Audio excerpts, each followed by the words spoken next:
Deus abençoe os irmãos.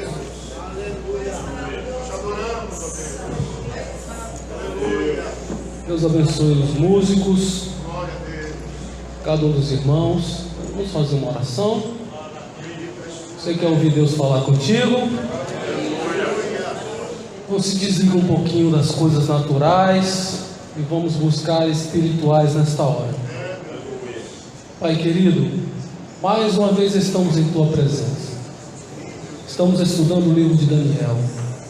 O Senhor pode falar conosco por meio deste livro, que contém coisas que já passaram, coisas que são futuras, coisas que ainda não aconteceram. O Senhor pode nos dar revelação, nos dar conhecimento, aplicar as lições nas nossas vidas, para fortalecer a nossa vida espiritual. Queremos Te conhecer, queremos conhecer a Tua palavra, queremos nos render à Tua vontade. Fala comigo, fala com a Tua igreja, nos renova, enche-nos com o Teu Espírito. Nós estamos aqui, Pai, para fazermos a vontade do homem, mas estamos aqui para agradar a Ti, querendo servi-lo, adorá-lo, glorificá-lo, reconhecer o Teu senhorio, o Teu favor sobre a Tua igreja. E nós Te louvamos nesta hora, em nome de Jesus. Amém. Podeis tomar assento.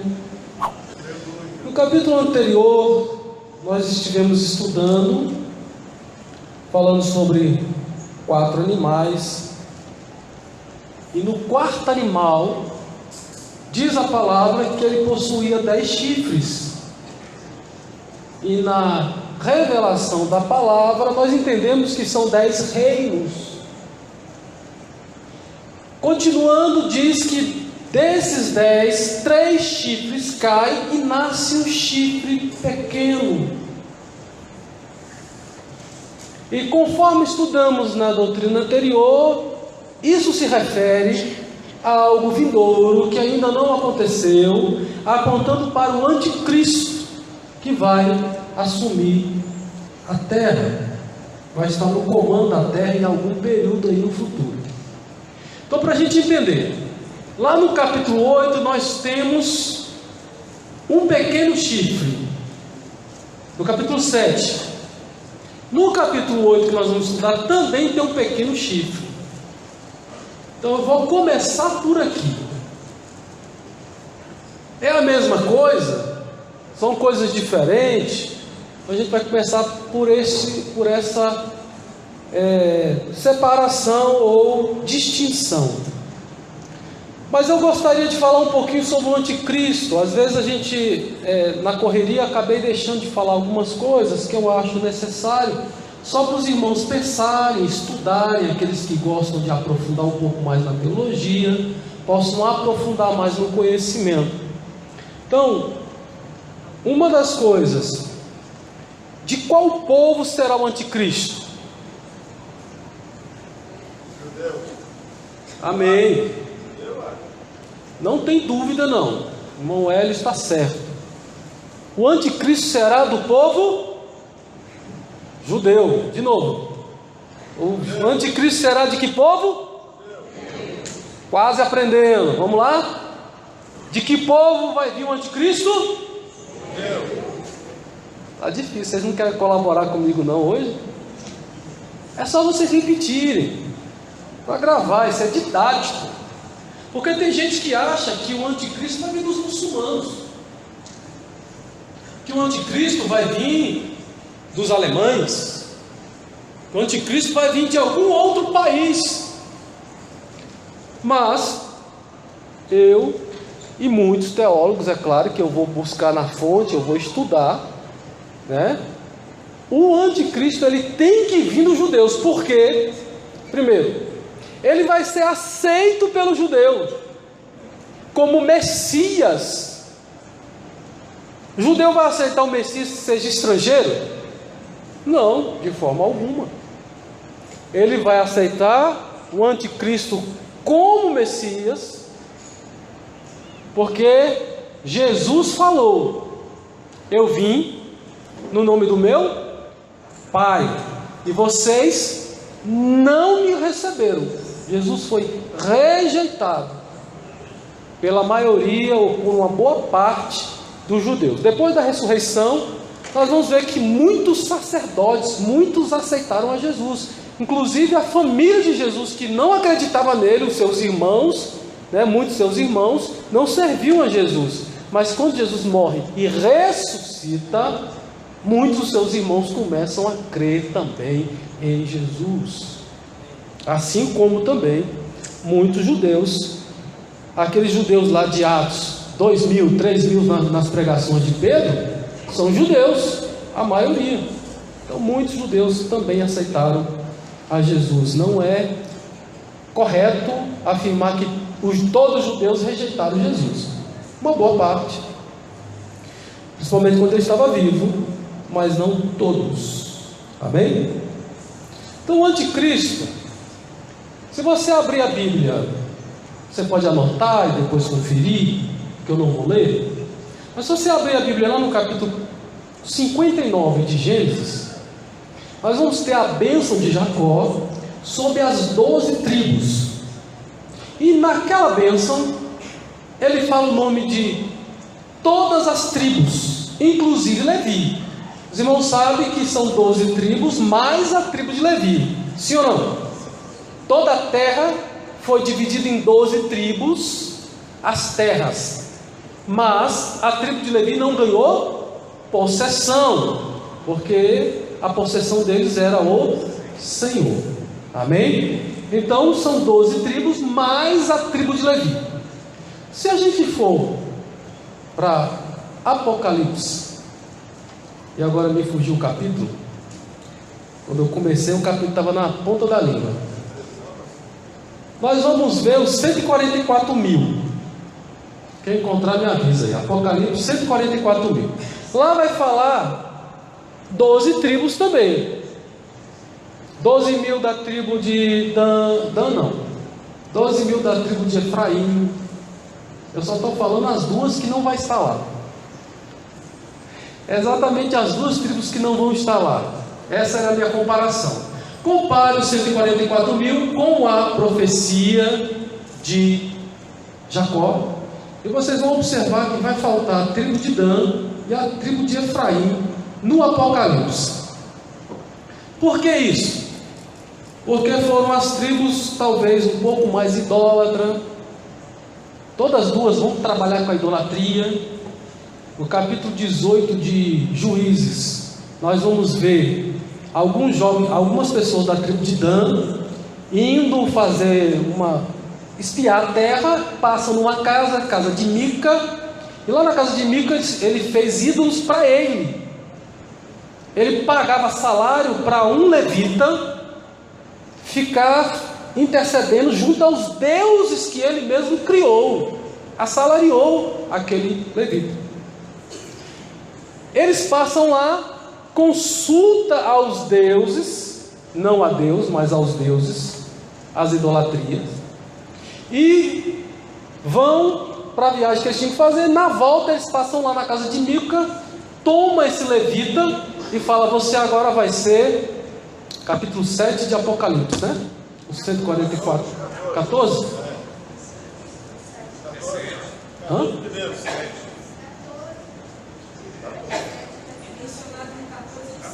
Obrigado. Então está nos dois capítulos, capítulo 7 e no capítulo 14, 144 mil. Então se você fizer uma comparação, você vai observar que Dan não vai estar lá e que Efraim também não vai estar lá. Nós vamos ter em Apocalipse, por exemplo, quais são os nomes dos filhos de José?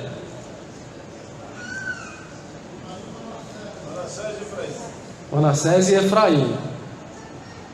Os irmãos estão me ajudando muito hoje, viu? Ainda bem que tem alguns que estão me ajudando. Efraim e Manassés são os filhos de José. Então é natural que o nome de José não apareça. Porém, no livro de Apocalipse, o nome de José volta a figurar, o de Efraim desaparece e o nome de Manassés permanece. Então no lugar de Efraim está José. No lugar de Dan, nós temos Levi.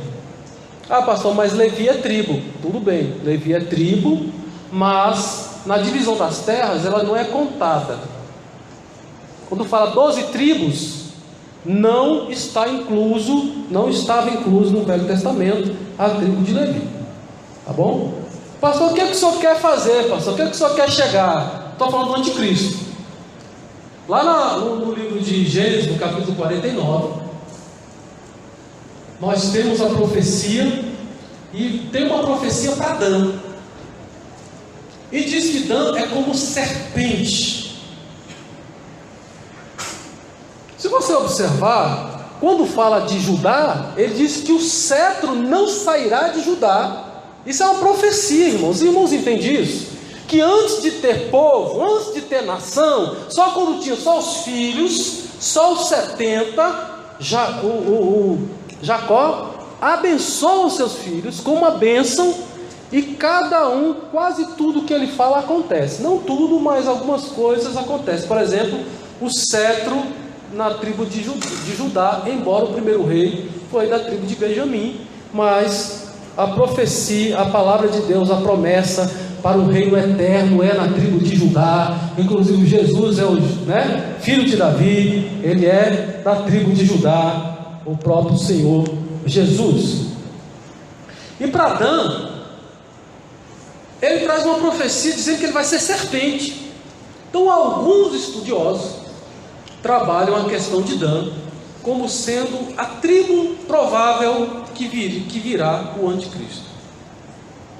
Pode ser da tribo de Dan. A tribo de Dan, ela se afasta do povo. Existe um nome de um país que tem tudo a ver e pode ser a tribo de Dan. No inglês, o nome é Dinamarca. Todo mundo conhece, né? O que significa Dinamarca? Marca de Dan. Dan em inglês, D-A-N, e Mark no inglês, marca de Dan. Então, não estou dizendo, o pastor não está afirmando que o anticristo é dinamarquês, por exemplo. Estou apenas trazendo um pouquinho dessa curiosidade. Muita gente quer saber quem é o anticristo. Em muitos momentos você já ouviu: o anticristo é Gorbachev. Sim ou não? Os mais velhos. O anticristo é fulano de tal. Atualmente dizem que o anticristo é o presidente da França, mas quando ele estava no auge, né? Agora ele parece estar meio complicado lá, parar de falar um pouquinho disso. Então, de vez em quando as pessoas querem dar nome ao anticristo, e eu estou dando para os irmãos, né, pelo menos com a questão que tem que ter o sangue de Israel, sangue do povo judeu, para a gente poder prestar atenção e não ficar procurando num outro país que não tem nada a ver com o judeu. Amém? Então, voltando, o último versículo do capítulo 7, eu não fiz a leitura naquele outro dia. Vamos só, aqui ele só está dizendo: aqui findou a visão. Quanto a mim, Daniel, os meus pensamentos muito me espantavam, e mudou-se em mim o meu semblante, mas guardei essas coisas no meu coração. Então ele guarda essa visão dos 4 animais na sua memória. E eu fiz questão de falar do quarto. O chifre vem da cabeça de qual animal? Do quarto. E o quarto, ele representa um império que já esteve no seu auge. Qual império? Romano, isso mesmo. Império Romano. O Império Romano foi o último império colocado pelas visões aqui do capítulo 7. Nós tivemos 4 animais, um representando Babilônia, Medo-Persa, Alexandre o Grande, que é o grego macedônio, e o último representando o Império Romano. Agora vamos voltar para o capítulo 8. No ano 3º do reinado do rei Belsazar, apareceu-me uma visão a mim, Daniel, depois daquela que me apareceu no princípio. Então 2 anos depois, primeiro ano, terceiro ano, ele agora tem uma nova visão. E ele fala: eu vi na visão, acontecendo quando vi, que eu estava na cidadela de Suzã, na província de Elão. Vi, pois na visão, que eu estava junto ao rio Ulai. Primeira coisa, qual a diferença de visão para sonho? Visão, estou acordado. A princípio acordado. Pode ser assentado, igual os irmãos estão aqui, de repente os irmãos têm uma visão. Pode ser no trabalho, pode ser em algum lugar. Sentado, deitado, em pé. A visão geralmente acordado. E o sonho, dormindo. Então, ele está dizendo aqui que ele teve uma visão. Nessa visão, ele se vê lá na cidade de Suzã. É como se ele tivesse sido teletransportado, né? Às vezes tem muito filme disso, né? Você está aqui num lugar, fecha os olhos, daqui a pouco aparece em outro lugar. Então ele pode ter fechado ou não os olhos, mas ele se vê em outro lugar. Não quer dizer que ele estava lá, mas é apenas uma visão. Vamos começar por aqui.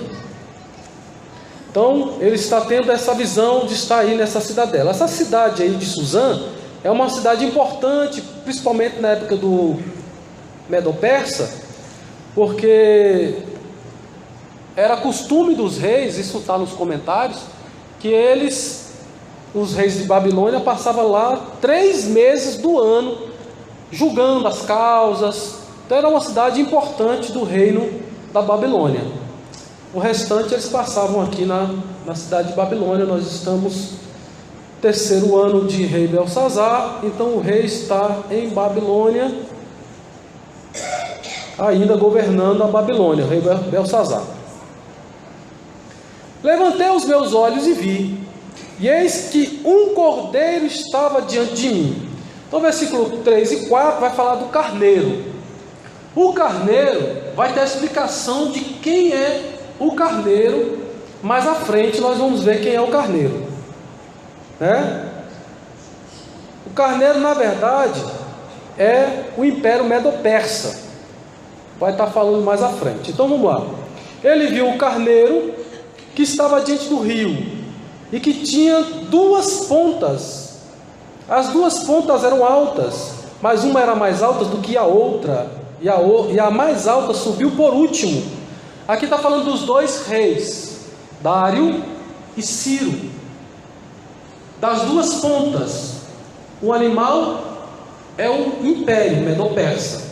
Os 2 chifres, os seus 2 governantes. Chifre fala de poder, de autoridade, de comando. Então, um chifre era maior do que o outro. O chifre maior subiu depois. Então, o Dário vem, assume o trono de Babilônia, e logo em sequência, Ciro também assume o comando. Eles se unem, força, para poder governar o império, e conquistam, faz um exército poderoso e consegue conquistar. Aí vai falar que ele dava amarradas no versículo 4, para o ocidente, para o norte e para o meio-dia, que é o sul. Em outra referência de outras Bíblias, vai dizer que é o sul. Então, norte, sul e ocidente, porque eles estão vindo do oriente, para o ocidente. Na verdade, se eu olhar o mapa mundi à frente de vocês, eu estou olhando o mapa mundi, vocês estão olhando para o mapa mundi na mente de vocês. Então, a direita é o oriente e a esquerda é o ocidente, né? Então, eles estão vindo de lá para cá, governando, tomando o poder, norte para cima, sul para a África. Vão conquistar aí Egito, essa região aí do sul também. Falando do poder deles aí, nenhum animal poderia estar diante dele, nem havia quem pudesse livrar-se da sua mão, e fazia-se conforme a sua vontade, e se engrandecia. Todos os dois, e na maioria dos reinos, eles começam a conquistar e vão se engrandecendo. A maioria dos reis chega no estado de delírio, quando não há nada mais proibido para ele, quando eles estão governando sobre tudo, né, que eles chegam na loucura, na insanidade de achar que são deuses, e se colocam muitas vezes na posição de Deus. Toda vez que a gente se engrandece, a palavra do Senhor diz que quando a pessoa está perto de cair, vem a soberba. Então, se auto-engrandecer também pode ter esse sentido, que pode estar chegando o momento da nossa queda. Então, eles se engrandeciam por dois motivos. Primeiro, porque estavam conquistando nações, povos, e também pode ser também no sentido de engrandecimento, no sentido de sentimento, né? De se achar que são donos de tudo e que não há nada que eles não possam possuir ou ter. E olhando, eles tiveram esse poder de conquistar a todos, subjugar todas as nações. Então ele estava olhando, versículo 5, agora vai vir a visão do bode. E estando eu considerando, eis que um bode vinha do ocidente sobre toda a terra, mas sem tocar no chão. Então, eles foram do oriente para o ocidente. Agora vem o bode. O bode está vindo de onde? Do ocidente, né, para o oriente. Então eles vão se enfrentar e ele vai conquistar aqueles países ali que ele não tinha, que já tinham conquistado, ok? Aqui fala que esse bode não tocava no chão. Esse não tocar no chão significa que ele voava, pode ser? Esse aqui pode ser comparado com o leopardo, que tinha 4 asas. Lembra que eu falei que o leão tinha 2 asas, que era representando o babilônico, e o leopardo tinha 4 asas? Então falava de velocidade, rapidez. Aqui diz que ele não pisava, não tocava o chão. Então ele como se voasse. Então tanto no mar quanto na terra ele era rápido. Aí ele vai falar também que esse bode, ele tinha uma ponta notável entre os olhos. Essa ponta notável é um governante, é o primeiro rei do Império Grego-Macedônio. Quem estudou história vai ver lá o Alexandre o Grande como sendo esse que fez essa proeza. Então, aproximadamente de 10, 13 anos no máximo, ele conquista o mundo da época. Apenas 13 anos ele conquista todo aquele império medo-persa e ainda acrescenta mais no seu poder. Ele é essa ponta notável. Por que eu falei do quarto animal? Porque agora o carneiro está representando qual animal? Terceiro animal, da visão do capítulo anterior, porque está se referindo ao império medo-persa, melhor, grego. A gente fala grego-macedônio porque o Alexandre o Grande ele era da Macedônia e acabou ficando com o nome grego-macedônio, o império. Mas vai falar aí mais à frente exatamente o nome do império como sendo o império grego. Continuando, dirigiu-se ao carneiro que tinha 2 pontas, e aí ele vai fazer o que? Vai lutar contra ele, vai dominar, vai quebrar os chifres, no versículo 7, quebra os 2 chifres, que é os 2 reis. Então os 2 reis são mortos, pois não havia força no carneiro para parar diante dele, e lançou por terra, pisou, não houve quem pudesse livrar o carneiro da sua mão. O bode se engrandeceu de grande maneira, mas estando na sua maior força, aquela grande ponta foi quebrada. Quando Alexandre o Grande já era faraó, porque diz que Alexandre o Grande é o primeiro faraó branco, todos os faraós eram negros, né? Dominavam o mundo no primeiro Império Mundial, e o Alexandre o Grande, quando domina a África, entra no Egito e se torna faraó, é declarado faraó. Quando ele está no auge do seu poder, ele é quebrado, ele é morto. Tem até uma coisa interessante que falam quando o Alexandre morre. Antes dele morrer, ele deixa algumas recomendações, né, escritas. Ele vê que ele vai morrer, está muito doente. Aí ele fala: ó, eu quero que os médicos sejam aqueles que vão me carregar no caixão. Eu quero que as minhas mãos estejam do lado de fora do caixão. E quero também que os principais tesouros estejam pelo meio do caminho. E alguém pergunta para ele para saber o porquê disso.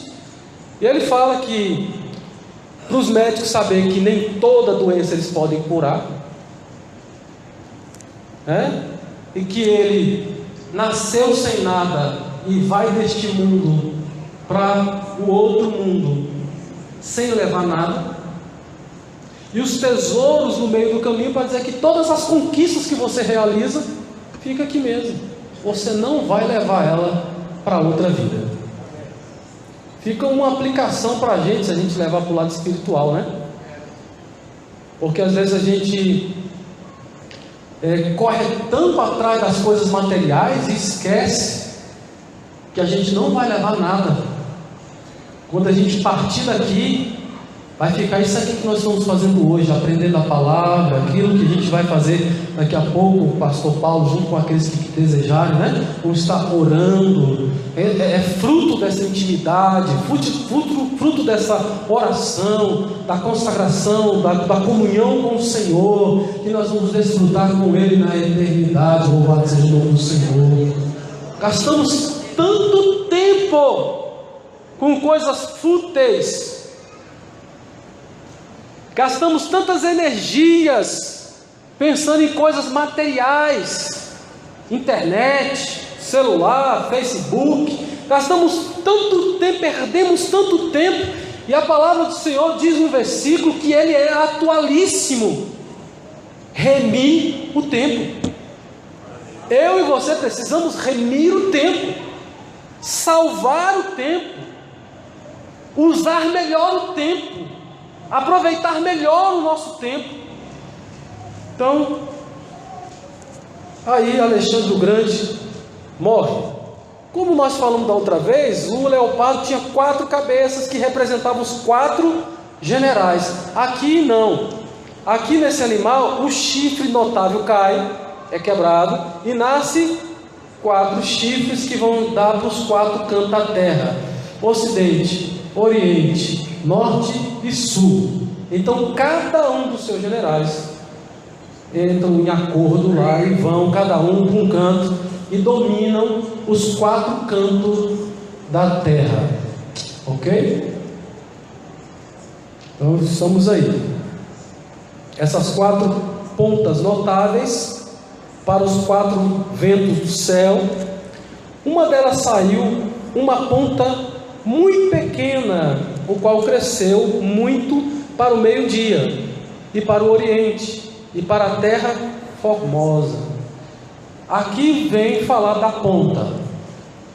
Então no capítulo 7, o pequeno chifre, ele é o anticristo futuro.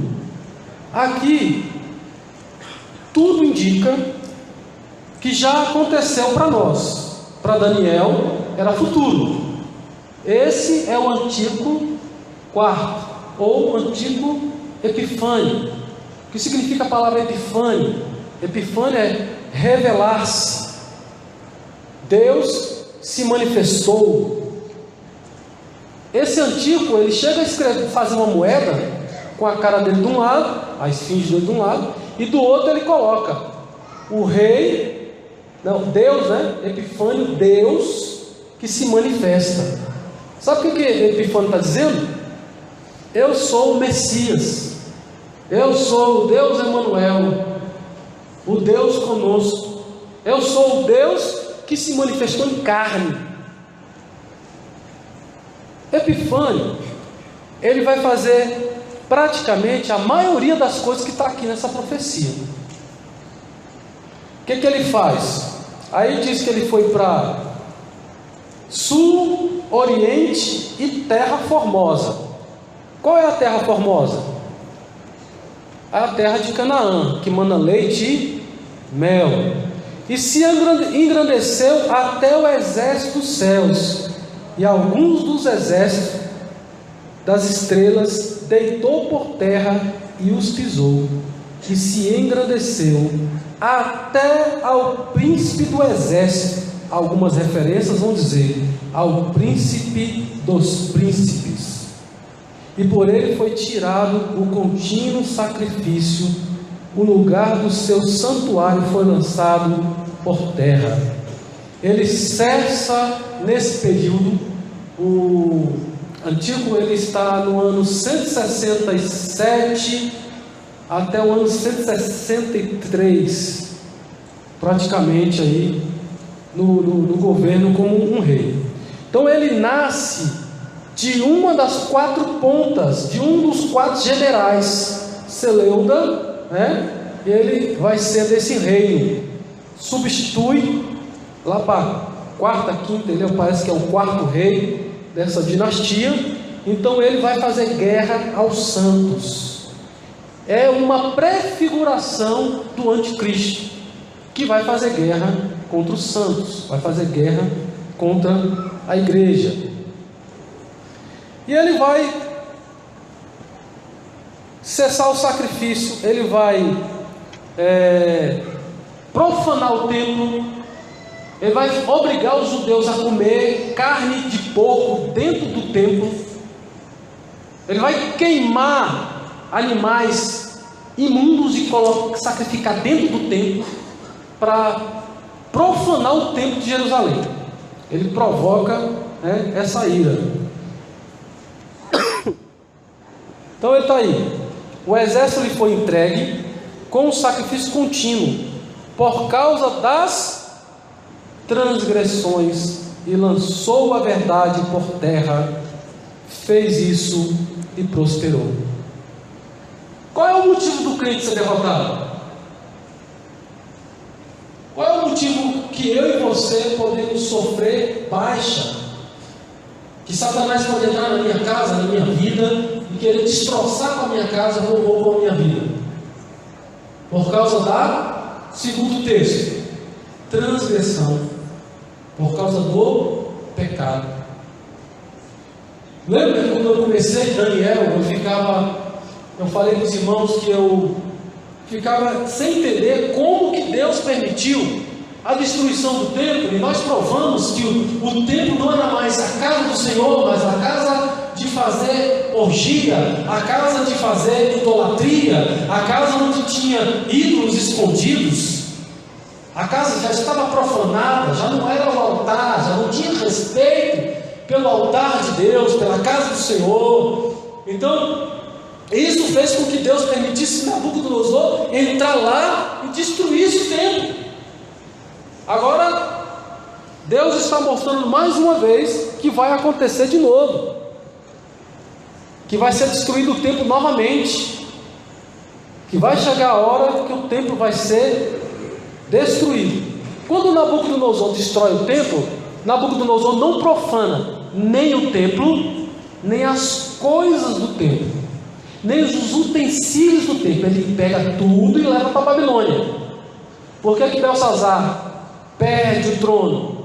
Porque ele pega os utensílios do trono, do templo, e traz para a festa que ele está dando no capítulo 5. Os irmãos recordam?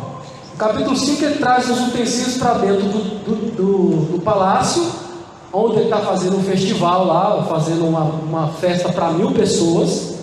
e começam a beber nos cálices do sacerdote do templo. E aí aparece a mão e escreve: contado foi, os dias do teu trono, e você foi cortado, acabou, chegou o fim do seu reinado. E aí o Medo-Persa já sobe, o Dário já entra em Babilônia, desvia o rio, todo mundo bêbado, ninguém em vigília, exército todo despreparado, e eles perdem a guerra, Então, na primeira destruição do templo, não há profanação. Então não há que se dizer que Daniel está falando, se referindo quando houve a deportação. Daniel está falando de uma coisa futura, que iria acontecer. Esse ano aqui de Daniel, ano 500 e pouco, quase chegando nos 440 e pouco, Neemias é o último a ir reconstruir Jerusalém. Então nós estamos nesse tempo anterior à primeira saída de Zorobabel, pelo decreto de Ciro, decreto de Dário, Artaxerxes. Todos esses deram decretos, que foi sair Zorobabel, depois saiu Esdras e depois saiu o próprio Neemias. Zorobabel sai para edificar o templo, Esdras sai junto com coristas, levitas, para reformular o culto, e depois vem Esdras para fortalecer a cidade, fazer os muros, terminar algumas construções que ainda estavam por fazer. Então nós estamos versículo 13, versículo 12 ainda, Então ele, por causa das transgressões do povo, é que ele entra e pega o exército foi entregue na mão dele, e lançou a verdade por terra. Dizem que ele queimou os manuscritos, ele queimou a palavra de Deus, tentou destruir a palavra de Deus da terra, fez isso e prosperou. Pastor, mas o que é isso? O mal não pode prosperar, mas o mal só prospera sobre a luz quando a luz deixa de ser luz, quando o sal deixa de salgar, quando eu e você não influenciamos mais na terra, quando eu e você não influenciamos mais a nossa sociedade, não influenciamos mais os nossos filhos, a nossa vizinhança, a nossa escola, por onde passamos. Quando nós deixamos de cumprir com o nosso papel, o anticristo está chegando para tomar conta do mundo. Por que que nós estamos vivendo uma época tão de libertinagem, de tanto pecado, de encontrar coisas absurdas no meio da rua que está virando coisa normal? Pecado parece normal, roubar é normal, se dar bem, passar os outros para trás é o normal, e muita gente está dizendo que isso é coisa de brasileiro. Eu me recuso, porque brasileiro lavado e remido no sangue de Jesus não vai querer ficar passando ninguém para trás, não vai querer ficar se dando bem em cima de dinheiro dos outros que não lhe pertence. Amém? Porque ou eu sirvo a Deus, ou eu sirvo a dinheiro, a riqueza. Ou eu vou ficar correndo atrás de dinheiro de qualquer maneira, nem que seja roubando, passando os outros para trás, ou eu vou servir a Deus. Versículo 13. Depois ouvi um santo que falava, e disse outro santo, aquele que falava. Dois anjos conversando, e Daniel estava presente ali, escutando a conversa. Ele viu a visão do cordeiro, do carneiro, do bode, dos chifres, de tudo quanto é coisa. E agora ele escuta dois anjos conversando. O que eles conversam? Até quando durará a visão do contínuo sacrifício, da transgressão assoladora, para que seja entregue o santuário e o exército, a fim de serem pisados?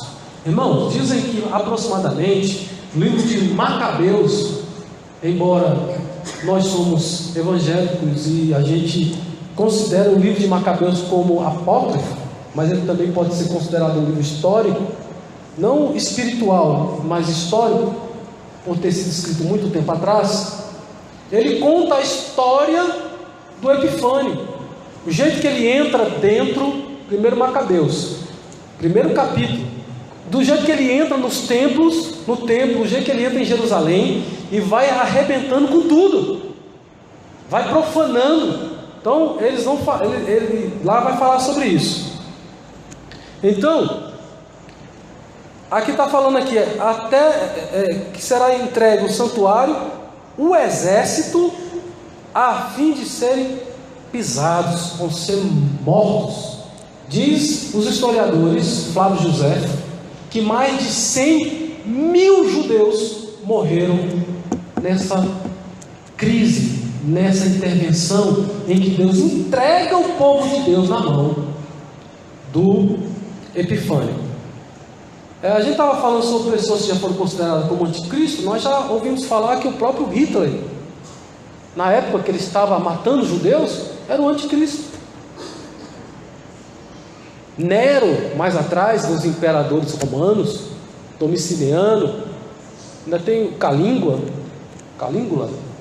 ainda tem esses aí que também foram considerados como se fosse anticristo, né? Mas o anticristo ainda não veio, porque nós estamos aguardando o arrebatamento da igreja. Amém?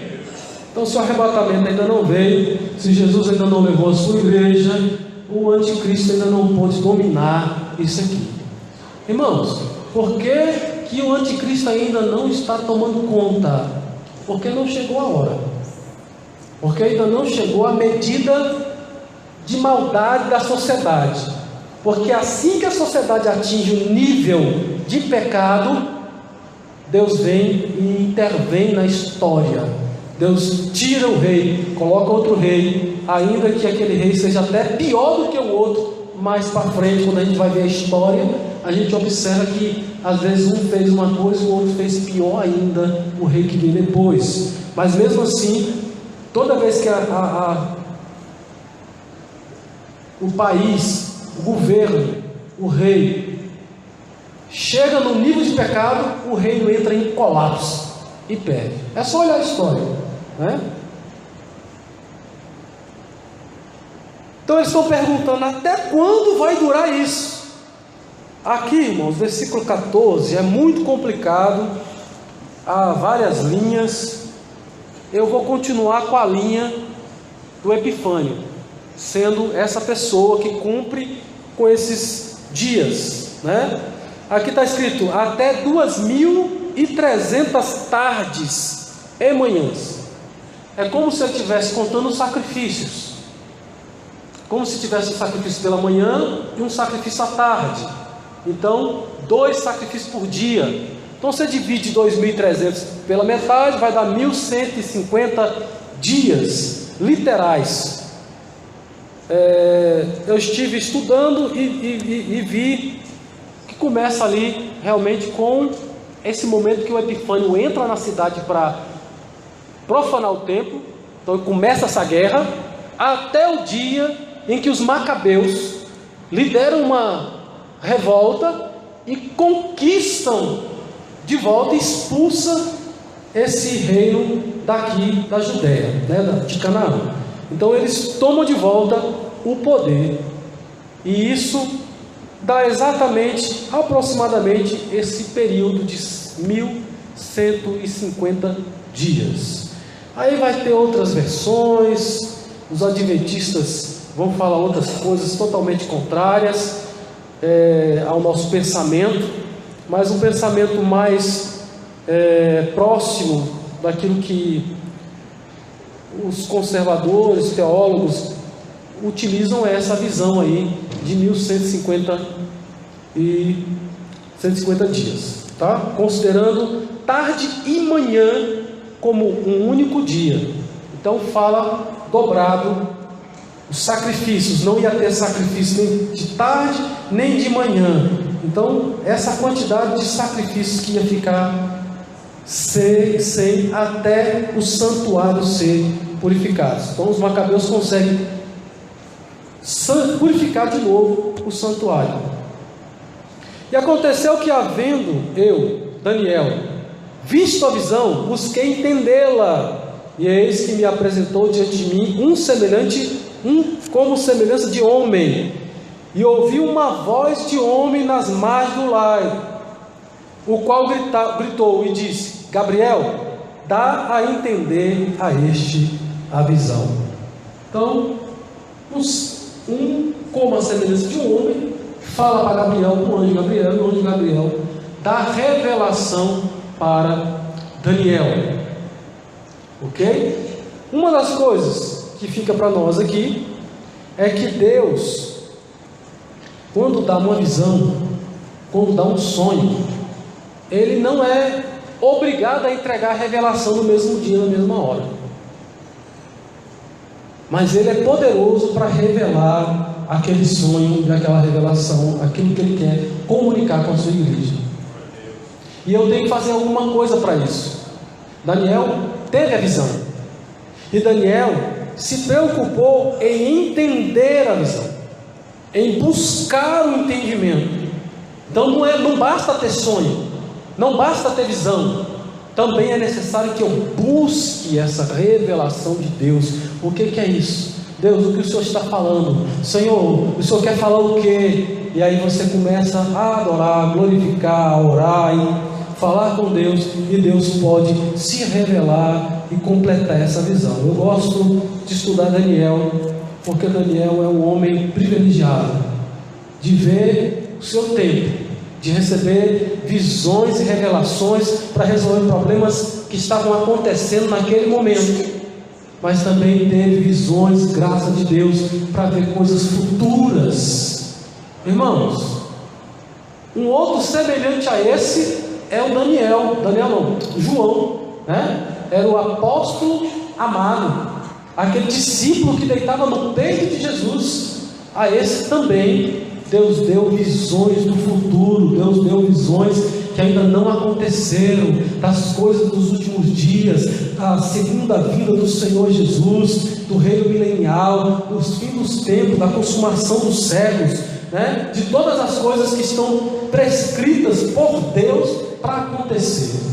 Fica a lição também, que Deus está no controle do mundo.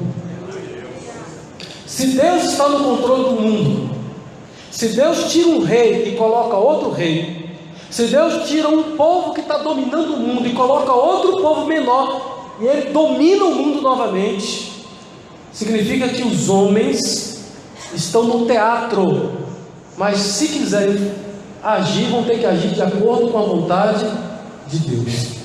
A peça já está escrita, Deus já escreveu quem vai estar ali e quem vai estar acolá.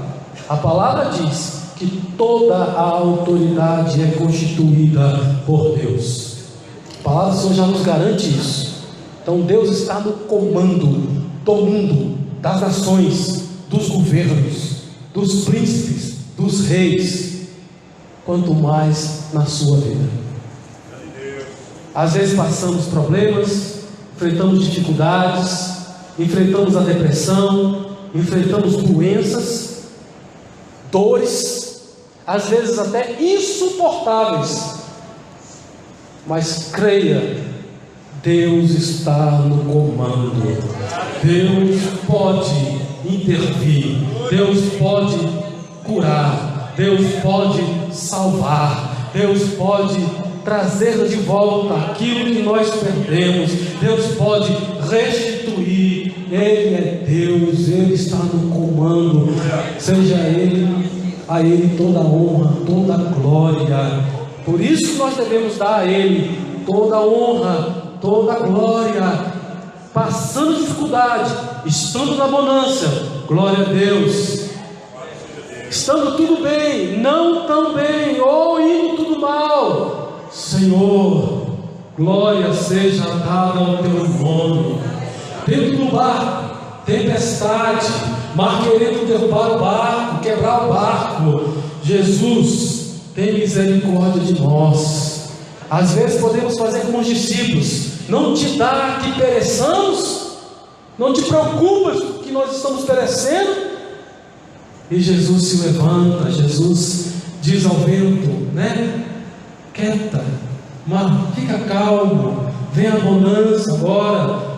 E a bonança vem quando o Senhor se faz presente na nossa vida.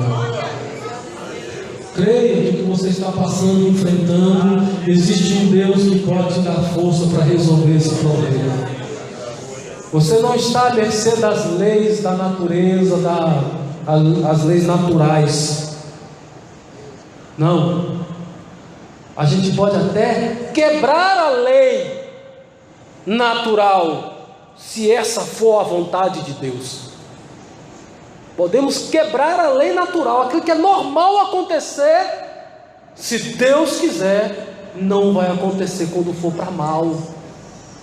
Às vezes a esperança é que venha o mal, e Deus fala assim: desta vez não, esse é meu servo, eu apago e reescrevo a história, e Deus faz conforme Ele quer. Louvado seja o nome do Senhor. Eu contei aqui na doutrina anterior, algumas para trás aí, sobre o meu filho, né, que as pessoas estavam dizendo: ó, se descer água aqui vai morrer.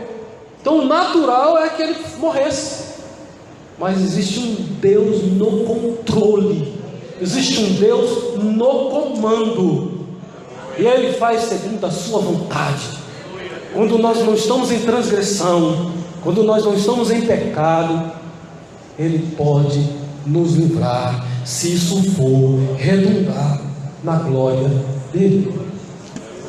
Porque se um não livramento for glorificar o nome dEle, por exemplo, a minha morte, a sua morte, for glorificar o nome dEle, que seja dada a honra, a glória a Ele, e venhamos a enfrentar a morte, mas saber que o Senhor está na nossa frente. A nossa vida não acaba quando tombamos nessa terra. Temos que ter essa esperança dessa vinda vindoura, dessa segunda vinda, deste momento que o Senhor vai chamar as almas que estão no céu, no paraíso, e descer com elas nas nuvens. As almas descem, entrem nas tumbas, as tumbas se abrem, os corpos se levantam, vivo, cheio de oxigênio, em carne e sangue, e num abrir e fechar de olhos, os mortos agora ressuscitados, e nós, os vivos, seremos transformados.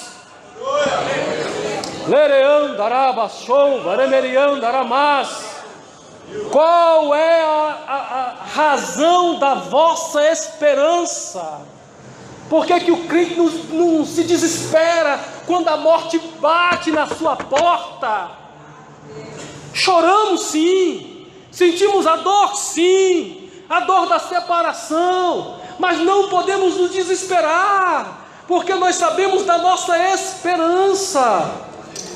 Louvado seja o nome do Senhor. Estudar a palavra, estudar as revelações, estudar aquilo que vem, que está por vir, para que possamos compreender que o Senhor está conosco. Então Daniel agora vai continuar aqui. Veio perto do que eu estava, e vindo ele, fiquei assombrado e caí. Ele se assusta, como ele assustou no capítulo anterior, cai como desmaiado. O anjo levanta e restaura ele, e começa agora a trazer a revelação. Diz para ele a primeira coisa: sela o livro. Essas coisas não é para agora, não vai acontecer agora na sua vida, é coisa do futuro, é coisa que vai acontecer no tempo do fim, porque ela se exercerá, versículo 19, se exercerá no determinado tempo do fim. O carneiro, nós já falamos, versículo 20, reino, Média e Persa, né? Rei Dário e rei Ciro. O bode, rei da Grécia, é o rei Alexandre o Grande, é feito general e depois toma conta do mundo, se torna aí também um dos imperadores, né? O imperador é rei de reis. E a ponta grande que tinha entre os olhos é o primeiro rei, que foi o Alexandre o Grande. Nós já falamos isso aqui tudo. No fim do seu reinado, quando os prevaricadores acabarem, se levantará um rei feroz de cara e será entendido em adivinhações. Esse é o chifre pequeno. Se fortalecerá a sua força, mas não pelo seu próprio poder, e destruirá maravilhosamente, prosperará e fará o que lhe aprouver, e destruirá os fortes e o povo santo. Irmãos, quando chegar aquele dia, apontando para o anticristo, porque tem partes dessa profecia que é meio complicada.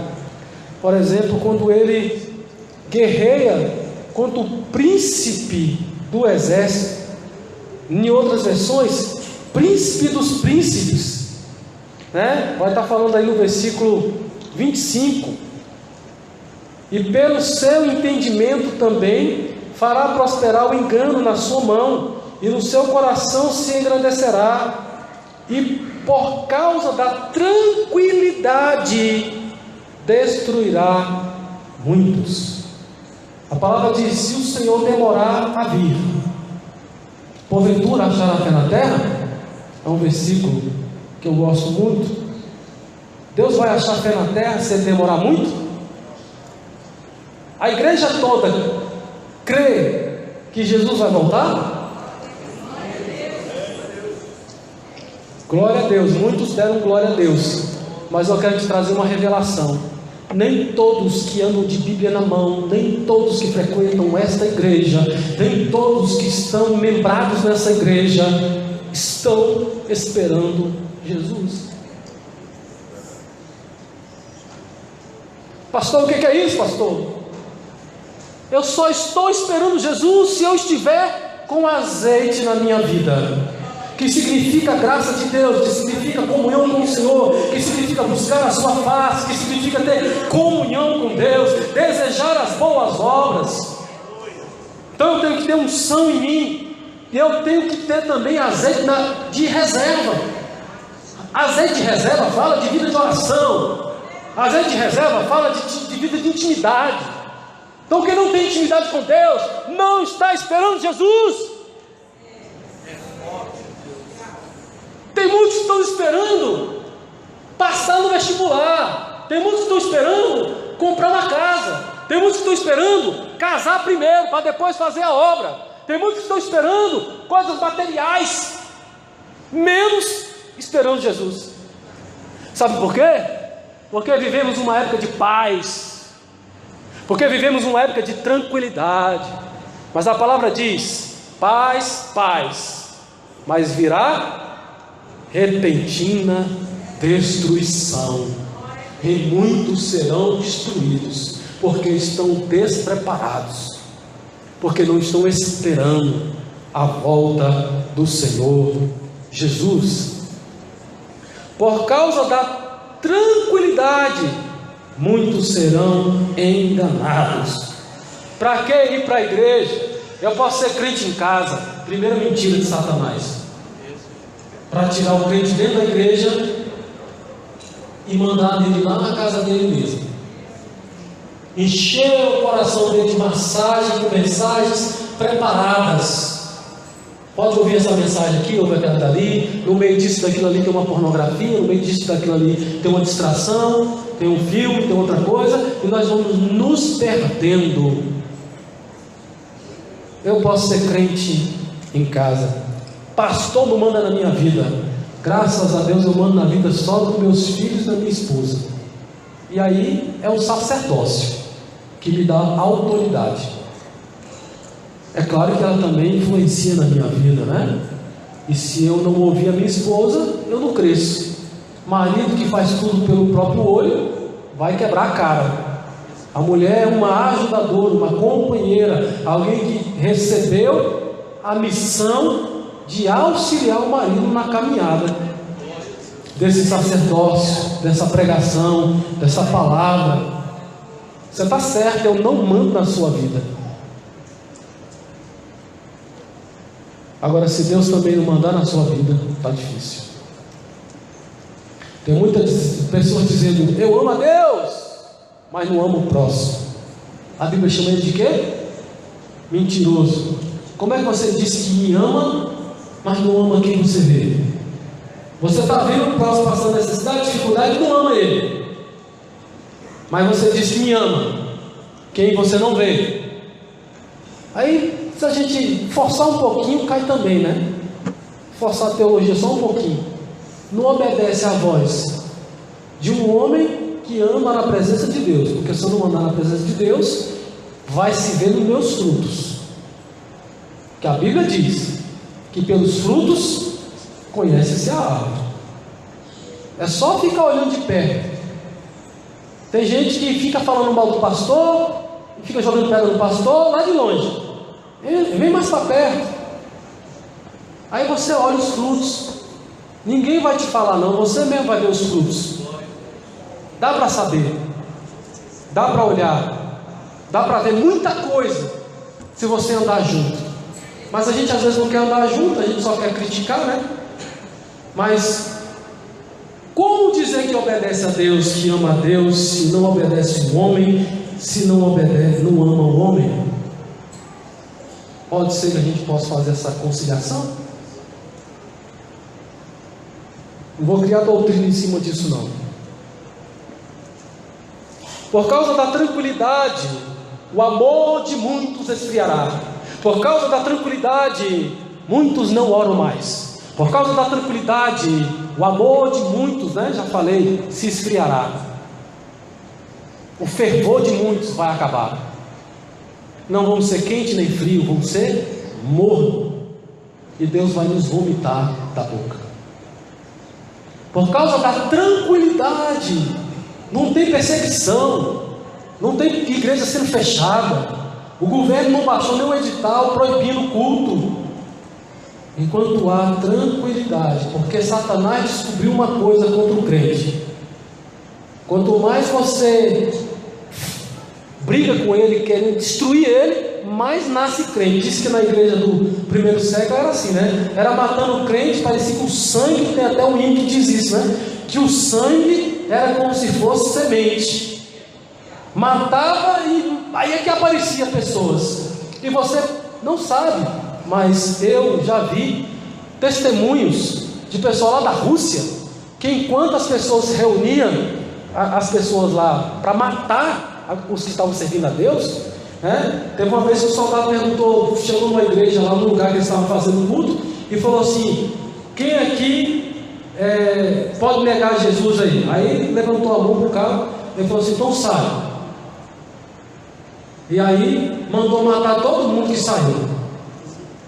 E aqueles que não negaram, ele deixou sair livre. Mas na maioria das vezes, matava quem não negava.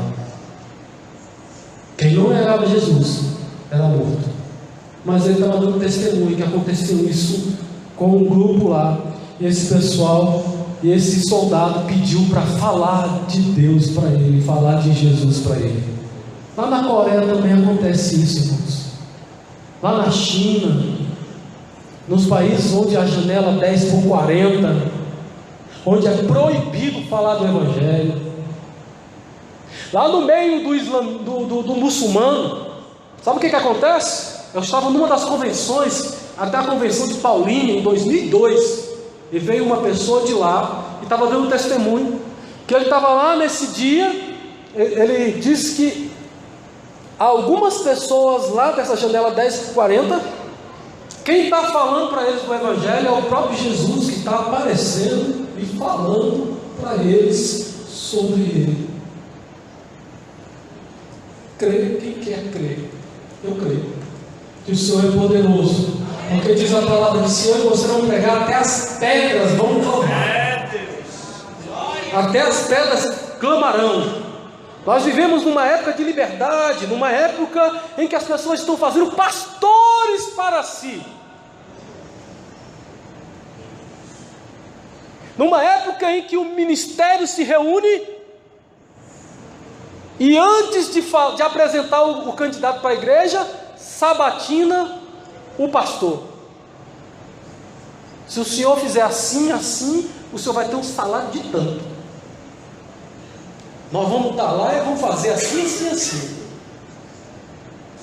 Estão querendo ser pastoreados por pastor segundo o seu coração, que não preguem a palavra como ela é. Porque o dia que uma igreja quiser me tratar como funcionário, está na hora de eu aposentar. Posso pedir demissão. Se não quiser me aposentar, eu posso pedir demissão. Pastorear é sacerdócio. Quem não tem chamada, não adianta, irmãos. É doloroso, é espinhoso, é difícil pastorear. Há uma expectativa daquele que está falando com você, de um milagre acontecer na vida dele, quando ele fala alguma coisa, quando ele confessa um pecado, sendo que nós somos homens iguais a vocês. O que a gente pode fazer é interceder, é orar junto. E eu sei que o Senhor é poderoso para fazer milagres, para renovar, para perdoar pecados. É Ele quem perdoa o seu pecado, é Ele que perdoa você, que te renova. Louvado seja o nome do Senhor. Acho que eu estou um pouco empolgado, né? Acho que eu posso parar por aqui. Vamos ficar em pé, por favor. Pastor Paulo, vem cá puxar o paletó. Toma conta aqui do microfone, porque senão o pastor não para não. Vamos parar por aqui. Continuamos na próxima doutrina. Que Deus abençoe você que pacientemente tem nos ouvido aqui neste lugar.